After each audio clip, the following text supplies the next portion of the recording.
नमस्कार दोस्तों, स्वागत है आपका आपके YouTube चैनल द बुधन में।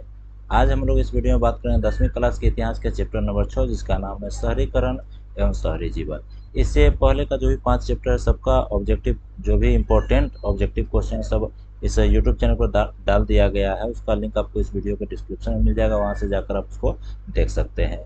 और आपने अभी तक हमारे चैनल को सब्सक्राइब नहीं किया है तो सब्सक्राइब कर दे और बेल आइकन को भी प्रेस कर दे ताकि आने वाले वीडियो का नोटिफिकेशन आप तक जल्दी से पहुंच जाए। और अगर आप हमारे YouTube चैनल को सब्सक्राइब कर दिए हैं तो आप इस वीडियो को लाइक कर दें और अपने दोस्तों के पास भी शेयर करें ताकि उन्हें भी इस वीडियो का लाभ मिल सके। तो चलिए वीडियो को शुरू करते हैं। यहाँ पर पहला क्वेश्चन आपके सामने आ रहा है, बिहार को प्रथम पृथक पृथक राज्य का दर्जा कब मिला? 1910, 1911, 1912 और 1913। तो इसका correct answer option number C हो जाएगा 1912 में। अब हम लोग बात करें क्वेश्चन नंबर 2 की। तो क्वेश्चन नंबर 2 यहाँ पर आपके सामने आ रहा है, बिहार का विभाजन कर अलग झारखंड राज्य कब बना? तो ऑप्शन है 1998, 1999, 2000 और 2001। तो 2 नंबर का correct answer option number C हो जाएगा। बिहार से झारखंड 15 नवंबर 2000 को अलग हुआ था। तो हम लोग बात करें क्वेश्चन नंबर 3 की। तो क्वेश्चन नंबर 3 यहाँ पर लिखा हुआ है, बिहार बंगाल से कब अलग हुआ? 1912 में, 1915 में, 1918 में, 1919 में। तो इसका correct answer option number A हो जाएगा 1912 में। अब हम लोग बात करें क्वेश्चन नंबर 4 की। तो क्वेश्चन नंबर 4 यहाँ पर आपके सामने आ रहा है, उड़ीसा बिहार से कब अलग हुआ? 1932, 1933, 1934, 1935। तो 4 का correct answer option number D हो जाएगा 1935 में। अब हम लोग बात करेंगे क्वेश्चन नंबर 5 की। तो क्वेश्चन नंबर 5 यहाँ लिखा है, मेगास्थनीज ने पाटलिपुत्र की यात्रा किसके शासनकाल में की? चंद्रगुप्त प्रथम, चंद्रगुप्त द्वितीय, हर्षवर्धन और चंद्रगुप्त मौर्य। तो 5 का correct answer option number D हो जाएगा चंद्रगुप्त मौर्य। अब हम लोग बात करें क्वेश्चन नंबर 6 की। तो क्वेश्चन नंबर 6 आपके सामने आ रहा है, मेगास्थनीज के अनुसार पाटलिपुत्र नगर एक सीमित द्वारा शासित था। एक समिति, इस समिति में कितने सदस्य थे? 20, 25, 30, 35। तो 6 का correct answer option number C हो जाएगा 30। जो समिति द्वारा शासित था उस समिति में कुल सदस्यों की संख्या 30 था। अब हम लोग बात करें क्वेश्चन नंबर 7 की। तो क्वेश्चन नंबर 7 यहाँ पर आ रहा है, पाटलिपुत्र किसके समय में राजधानी बनी? तो अशोक के समय, उदयन के समय, अजातशत्रु और चंद्रगुप्त मौर्य। तो इसका correct answer option number B हो जाएगा। पाटलिपुत्र उदयन के समय मगध का राजधानी बना और इससे पहले राजगीर में इसका राजधानी था। चलिए अब हम लोग बात करें क्वेश्चन नंबर 8 की। तो क्वेश्चन नंबर 8 यहाँ पर है आपके सामने आ रहा है, पाटलिपुत्र नगर की स्थापना किस शासक द्वारा की गई? अजातशत्रु, शेरशाह सूरी, चंद्रगुप्त मौर्य और अजीमुशान।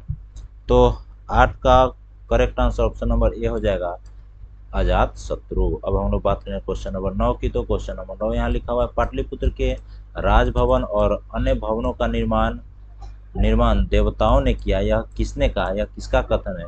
अजित मुसान, फाहियान, मेगास्थनीज और वेंतसांग। तो 9 का correct answer option number B हो जाएगा, फाहियान ने कहा कि पाटलिपुत्र के राजभवन और अन्य भवनों का निर्माण देवताओं ने किया है। अब बात करें क्वेश्चन नंबर 10 की। तो यहाँ लिखा है, पटना में गोलघर का निर्माण किस वर्ष किया गया? 1786, 1787, 1788, 1789। तो 10 का correct answer option number A हो जाएगा, 1786 में पटना में गोलघर का निर्माण किया गया था ताकि वहाँ पर अनाज का भंडारण किया जा सके। चलिए उसके बाद हम लोग बात करें क्वेश्चन नंबर 11 की। तो यहाँ लिखा है, पटना 11 है, पटना का पुराना नाम क्या था? पाटलिपुत्र, कुसुमपुर, अजीमाबाद, उपयुक्त तीनों। तो आप संस्कृत के दूसरा चैप्टर शायद आप ऑब्जेक्टिव पढ़े होंगे, तो उसमें इस क्वेश्चन का जिक्र उसमें भी है। तो इसका करेक्ट आंसर अगर आपको पता है तो कमेंट करके बताएं। वैसे इसका correct answer option number D हो जाएगा, उपयुक्त तीनों। पाटलिपुत्र भी उसका नाम था, कुसुमपुर भी था और अजीमाबाद भी था। अब हम लोग बात करें क्वेश्चन नंबर 12 की। किस वस्तु के भंडारण के लिए पटना पटना का गोलघर बनाया गया? अनाज, अफीम, हथियार, कपास। तो अभी हमने आपको बताया कि अनाज के भंडारण के लिए पटना में गोलघर का निर्माण किया गया। अब हम लोग बात करें क्वेश्चन नंबर 13 की, तो यहाँ लिखा हुआ है सिख गुरु गोविंद सिंह का जन्म किस नगर में हुआ था। शायद इससे पहले वाले वीडियो में भी हम लोग इसका आंसर देख चुके हैं। आपको अगर पता है, आंसर आ रहा है तो कमेंट करें। तो वैसे 13 का correct answer option number D हो जाएगा, पटना में। और ये जो गुरु गोविंद सिंह थे वो सिखों के 10वें गुरु थे। ये भी क्वेश्चन पूछा जाता है कि सिखों के 10वें गुरु का क्या नाम है, तो गुरु गोविंद सिंह।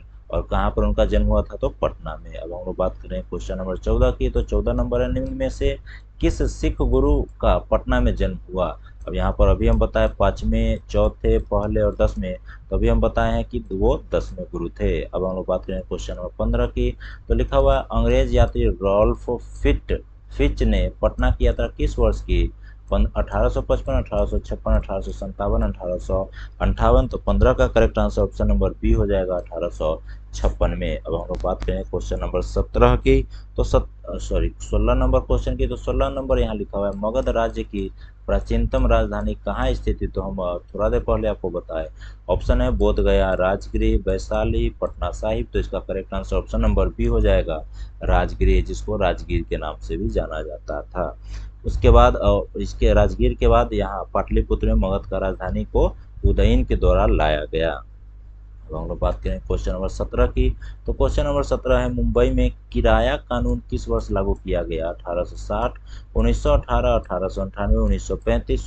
17 का correct answer option number C हो जाएगा, 1918। यहाँ पर ऑप्शन नंबर सी लिखा हुआ है, 1918। बात करें क्वेश्चन नंबर 18 की, तो यहाँ लिखा हुआ है बम्बई को किस वर्ष बम्बई प्रेसिडेंसी की राजधानी बनाया गया। 1817, 1819, 1917, 1919। तो 18 का correct answer option number D हो जाएगा, 1919 में। तो हम लोग बात करें क्वेश्चन नंबर 19 की, तो यहाँ लिखा हुआ है बम्बई की चौल किस प्रकार की इमारत थी। वहाँ पर एक इमारत है जिसका नाम था चौल। तो एक मंजिली इमारत, बहुमंजिली इमारत, धनी लोगों की इमारत, सरकारी कर्मचारियों की इमारत।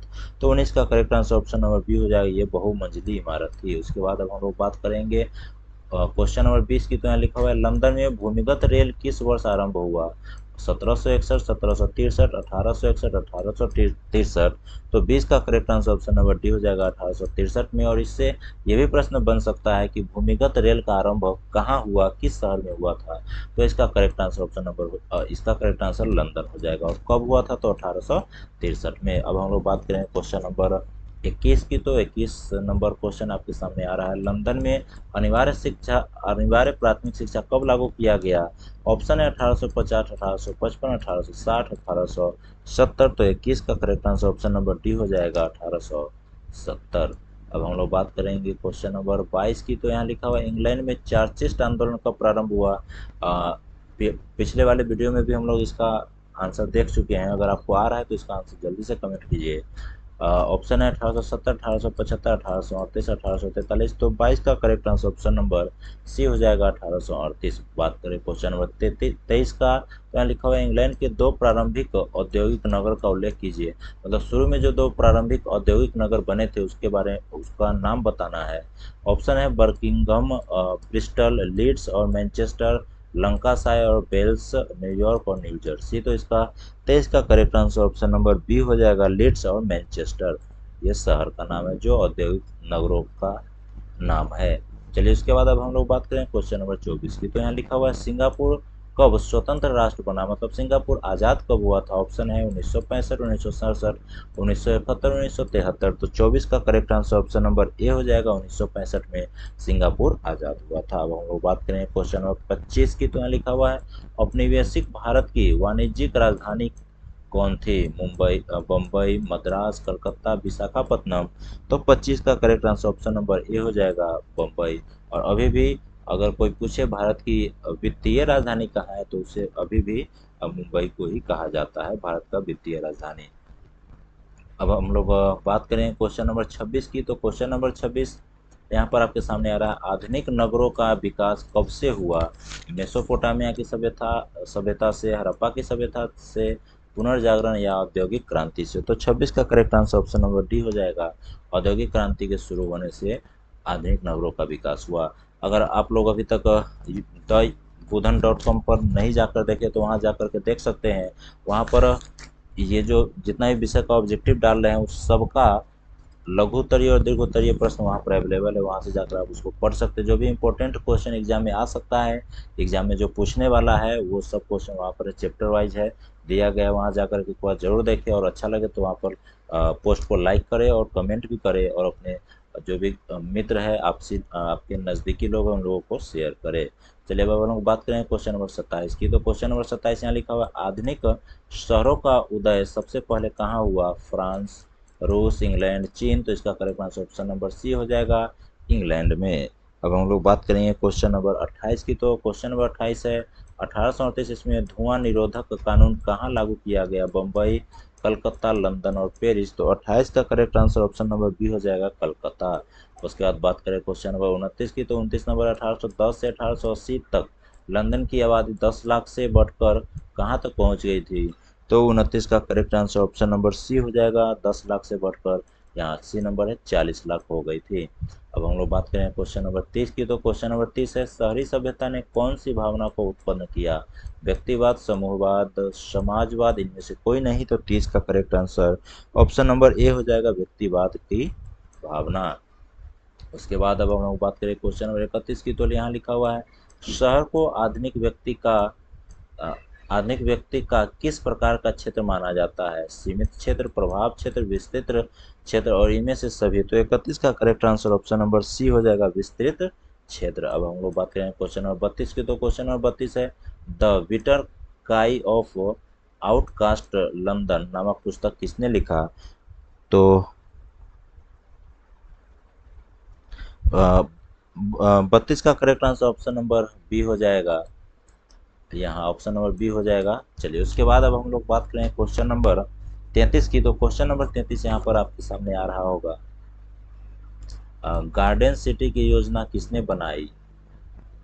ऑप्शन है एबेनेजर हावर्ड, रेमंड अनडीन, विलियम हॉर्नरबी, इन कोई नहीं। तो 33 का correct answer option number A हो जाएगा। चलिए उसके बाद अब हम लोग बात करें क्वेश्चन नंबर 34 की। तो क्वेश्चन नंबर 34 यहाँ पर आ रहा है, वाटिस्ट आंदोलन क्यों किया गया? सॉरी, यहाँ चार्चिस्ट आंदोलन होना चाहिए। ये चार्चिस्ट आंदोलन क्यों किया गया? तो यहाँ है ऑप्शन ए, गरीबों को आवासीय सुविधा उपलब्ध कराने के लिए, कारखानों में काम की अवधि कम करने के लिए, बालिग पुरुषों के मतदान की मांग के लिए और बालिग स्त्रियों के मतदान की मांग के लिए। तो 34 का correct answer option number C हो जाएगा, बालिग पुरुषों के मतदान की मांग के लिए। और चार्चिस्ट आंदोलन कब हुआ था वो हमने आपको पहले बता दिया है, तो उसका कमेंट करके जरूर बताएं कि चार्चिस्ट आंदोलन कब हुआ था। चलिए उसके बाद अब हम लोग बात करें क्वेश्चन नंबर 35 पे, यहाँ लिखा हुआ है, संयमता आंदोलन किस महानगर में चलाया गया? New York, London, Calcutta, Bombay. तो 35 का correct answer option number B हो जाएगा, लंदन में। अब हम लोग बात करें क्वेश्चन नंबर 36 की। तो यहाँ लिखा हुआ है, ब्रिटेन के किस राजा ने ईस्ट इंडिया कंपनी को बम्बई दिया? मतलब बम्बई जो था वो ईस्ट इंडिया कंपनी को किसने दिया, किस व्यक्ति ने? तो चार्ल्स द्वितीय, जेम्स प्रथम, जेम्स द्वितीय, चार्ल्स प्रथम। तो इसका correct answer option number A हो जाएगा, चार्ल्स द्वितीय। अब हम लोग बात करें, ये किराया पर ईस्ट इंडिया कंपनी को दे दिया था बम्बई को, जो इन्हें दहेज में पुर्तगालियों के द्वारा दिया गया था। अब हम लोग बात करें क्वेश्चन नंबर 37 की। तो 37 नंबर है, दादा साहेब फाल्के ने निम्नलिखित में से किस फिल्म का निर्माण किया? ए है गेस्ट हाउस, CID, झांसी की रानी, राजा हरिश्चंद्र। तो 37 का डी करेक्ट आंसर होगा। उसके बाद अब हम लोग बात करें क्वेश्चन नंबर 38, पेरिस का हौस्मनीकरण किसने कहा? बैरान हॉसमान, बैरी पार्कर, रेमंड अनविन, कोई नहीं। तो 38 का correct answer option number A हो जाएगा। चलिए उसके बाद अब हम लोग बात करें क्वेश्चन नंबर 39 की। तो यहाँ लिखा हुआ है, सम्राट लुई नेपोलियन तृतीय द्वारा पेरिस में पुनः निर्माण का निर्णय कब लिया गया था? 1850, 1854, 1852, 1856। तो 39 का correct answer option number B हो जाएगा, 1852। ये ऑप्शन थोड़ा ये नीचे रहना चाहिए था और ये ऊपर नीचे हो गया है बाय मिस्टेक। चलिए अब हम लोग बात करें क्वेश्चन नंबर 40 की। तो यहाँ लिखा हुआ, हार्वर्ड के विचारों के आधार पर रेमंड अनविन और बैरी पार्कर ने एक गार्डन सिटी का डिजाइन तैयार किया, उसका नाम क्या था?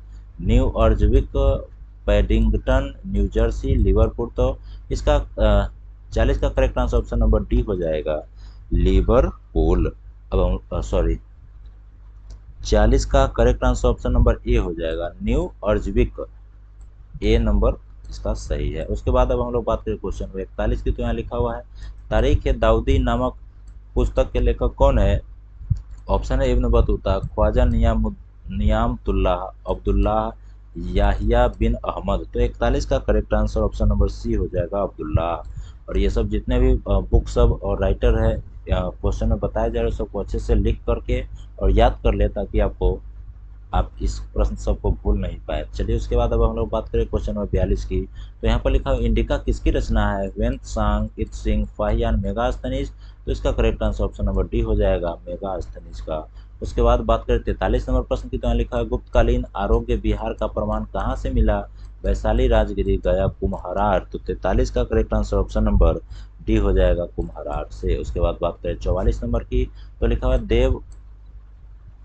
44 नंबर प्रश्न है देवगानेर पत्ते आगमन नामक उपन्यास, ये उपन्यास का नाम है, नामक उपन्यास किसने लिखा था? दुर्गाचरण, प्रेमचंद, इब्न बतूता, इनमें से कोई नहीं। तो 44 का correct answer option number A हो जाएगा, दुर्गाचरण। अब हम लोग बात करें क्वेश्चन नंबर 45 की। तो यहाँ लिखा हुआ स्थायी कृषि के प्रभाव से किसका एकीकरण संभव हुआ? संपत्ति का, ज्ञान का, शांति का, बहुमूल्य धातु का। तो 45 का correct answer option number A हो जाएगा, संपत्ति का। उसके बाद अब हम लोग बात करें क्वेश्चन नंबर 46। तो जनसंख्या का घनत्व तो सबसे अधिक कहाँ मिलता है? गांव में, कस्बा में, नगर में, महानगर में। तो 46 का correct answer option number D हो जाएगा, महानगर में जनसंख्या का घनत्व अधिक मिलता है। बात करें क्वेश्चन नंबर 47 की। तो यहाँ लिखा हुआ है एक प्रतियोगी एवं उद्यमी प्रवृत्ति से प्रेरित किस प्रकार की अर्थव्यवस्था लागू की गई? ऑप्शन है जीवन निर्वाह अर्थव्यवस्था, मुद्रा प्रधान अर्थव्यवस्था, शिथिल अर्थव्यवस्था, इनमें से सभी। तो 47 का correct answer option number B हो जाएगा, मुद्रा प्रधान अर्थव्यवस्था। बात करें क्वेश्चन नंबर 48 की। तो यहाँ लिखा हुआ आधुनिक काल में औद्योगिक इकाई ने किसके स्वरूप को गंभीर रूप से प्रभावित किया? ग्रामीणीकरण, शहरीकरण, कस्बा, बंदरगाह। तो 48 का correct answer option number B हो जाएगा, शहरीकरण। बात करें क्वेश्चन नंबर 49 की। तो यहाँ लिखा हुआ है कौन सा सामाजिक वर्ग बुद्धिजीवी वर्ग के रूप में उभर कर आया? उद्योगपति, पूंजीपति, श्रमिक, मध्य वर्ग। तो 49 का correct answer option number D हो जाएगा, मध्य वर्ग। और ये जो प्रश्न है ये 2018 के एनुअल एग्जाम में पूछा गया था। उसके बाद है पूंजीपति वर्ग के द्वारा किस वर्ग का शोषण हुआ? श्रमिक वर्ग, मध्य वर्ग, कृषक वर्ग, इनमें से सभी। तो 50 का correct answer option number A हो जाएगा, श्रमिक वर्ग का शोषण हुआ था। उसके बाद अब हम लोग बात करें क्वेश्चन नंबर 51 की। तो क्वेश्चन नंबर 51 यहाँ पर आपके सामने आ रहा है सामंती व्यवस्था से हटकर किस प्रकार की शहरी व्यवस्था की प्रवृत्ति बढ़ी? प्रगतिशील प्रवृत्ति, आक्रामक प्रवृत्ति, रूढ़िवादी प्रवृत्ति, शोषणकारी प्रवृत्ति। तो 51 का correct answer option number A हो जाएगा। अब हम लोग बात करें क्वेश्चन नंबर 52 की। तो यहाँ लिखा हुआ अंतर्राष्ट्रीय मजदूर दिवस दिवस कब मनाया जाता है? तो इसका आंसर पिछले वाले वीडियो में हम बता चुके हैं, तो शायद आपको आता है तो इसका कमेंट करके बताएं इसका करेक्ट आंसर क्या होगा। चलिए ये आप लोगों के लिए हम ये क्वेश्चन छोड़ रहे हैं, इसका आंसर जरूर कमेंट कीजिएगा। उसके बाद अब हम लोग बात करें क्वेश्चन नंबर 53 की। तो क्वेश्चन नंबर 53 है पाटलिपुत्र किसके समय में मगध की राजधानी बनी? अजातशत्रु, उदयन, चंद्रगुप्त मौर्य, अशोक। तो इसका correct answer option number B हो जाएगा, उदयन के समय में। अब उसके बाद अब हम लोग बात करें क्वेश्चन नंबर 53 की। तो क्वेश्चन नंबर 54 की। तो आपके सामने आ रहा है किन देशों में नगरों के प्रति रुझान देखा जाता है? रूसी, अमेरिकी, यूरोपीय, इनमें से कोई नहीं। तो 54 का correct answer option number C हो जाएगा, यूरोपीय देशों में रुझान देखा जाता है नगरों के प्रति। यहाँ तक आप टोटल लगभग 54 क्वेश्चन देख चुके हैं। अगर ये वीडियो आपको अच्छा लग रहा है तो वीडियो को लाइक कर दे, ताकि हमें इससे मोटिवेशन मिले और अच्छे से आप लोगों के लिए अच्छा कंटेंट लेकर आए। और अभी इस जो भी प्रश्न यहाँ पर दिया जा रहा है सबका PDF जो है आप पाना चाहते हैं तो thebuddhan.com यहाँ पर लिखा हुआ है लिंक, वैसे आपको वीडियो के डिस्क्रिप्शन में मिल जाएगा। वहाँ से जाकर के PDF भी डाउनलोड कर सकते हैं, शॉर्ट, लॉन्ग और ऑब्जेक्टिव क्वेश्चन वहाँ से सब पढ़ सकते हैं और रोज उसका रिवीजन भी कर सकते हैं। तो एक बार जाकर के वहाँ जरूर देखिए। फिर चलिए उसके बाद अब हम लोग बात करें क्वेश्चन नंबर 55 की। तो क्वेश्चन नंबर 55 यहाँ लिखा हुआ है आधुनिक व्यक्ति के लिए शहर किस प्रकार का क्षेत्र है? सीमित क्षेत्र, प्रभाव क्षेत्र, विस्तृत क्षेत्र, इनमें से सभी। तो 55 का correct answer option number C हो जाएगा, विस्तृत क्षेत्र। बात करें 56 नंबर प्रश्न की, तो लिखा हुआ है लंदन भारी संख्या में किसे आकर्षित करने में सफल हुआ? प्रवासी को, स्वदेशी को, व्यापारी को, इनमें से कोई नहीं। तो 56 का correct answer option number A हो जाएगा, प्रवासी को। बात करें 57 नंबर की, तो लिखा हुआ है निम्नलिखित में से संसार का सबसे बड़ा शहर कौन है? London, New York, Paris, Kolkata. तो correct answer option number A London हो जाएगा। बात करें क्वेश्चन नंबर 58 की, तो लिखा हुआ निम्नलिखित में से कौन सा पटना का प्राचीन नाम नहीं है? पाटलिपुत्र, अजीमाबाद, कुसुमपुर, राजगीर। तो ये पाटलिपुत्र तो उसका नाम है, अजीमाबाद भी पटना का नाम था, कुसुमपुर भी पटना का प्राचीन नाम था, और राजगीर ये अलग जगह है जो मगध का पहले राजधानी हुआ करता था प्रारंभ में। उसके बाद फिर वहाँ से उदयन के द्वारा हटा करके यहाँ पाटलिपुत्र में स्थापित कर दिया गया, जिसे अभी हम लोग पटना के नाम से जानते हैं। बात करें 59 क्वेश्चन की, तो यहाँ लिखा है भूमिगत रेल का विकास सर्वप्रथम कहाँ हुआ? कोलकाता में, पेरिस में, लंदन में, रोम में। तो 59 नंबर का correct answer option number C हो जाएगा, भूमिगत रेल का निर्माण विकास कहाँ हुआ था? तो लंदन में। कब हुआ था? तो इसके पिछले वाले प्रश्न में 2 या 3 नंबर प्रश्न में आपको बता दिया गया है, तो अगर आपको याद आ रहा है तो उसको कमेंट करके जरूर बताएं। चलिए उसके बाद अब हम लोग बात करें क्वेश्चन नंबर 60 की, तो लिखा हुआ है बिहार का सबसे बड़ा नगर कौन है? तो बिहार का सबसे बड़ा नगर बिहार की राजधानी पटना है। उसके बाद अब हम लोग बात करें क्वेश्चन नंबर 61 की, तो यहाँ लिखा हुआ है महात्मा बुद्ध को ज्ञान की प्राप्ति कहाँ हुई? राजगीर में, बोध गया, वैशाली, सारनाथ। तो इसका correct answer option number B हो जाएगा, बोध गया में महात्मा बुद्ध को ज्ञान की प्राप्ति हुआ था।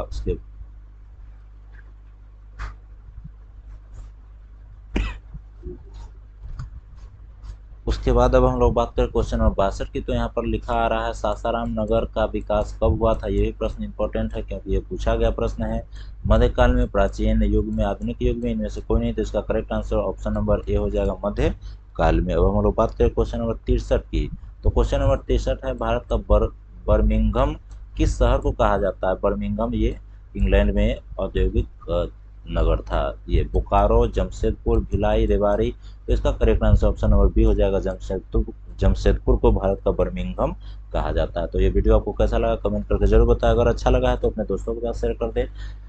चलिए फिर एक बार दबुधन.com पर जाकर देखें वहाँ पर क्या क्या चीज़ अवेलेबल है। सभी चैप्टर वाइज सभी विषय का नोट्स है, ऑब्जेक्टिव है, लघु उत्तर, ये शॉर्ट और लॉन्ग सभी प्रकार का क्वेश्चन वहाँ पर पोस्ट किया जाता है। तो एक बार जा करके देखिए, और अगर आपको अच्छा लगता है तो वहाँ पर भी आप बेल आइकन को प्रेस कर सकते हैं ताकि नोटिफिकेशन आपके पास जल्दी से पहुँच जाए।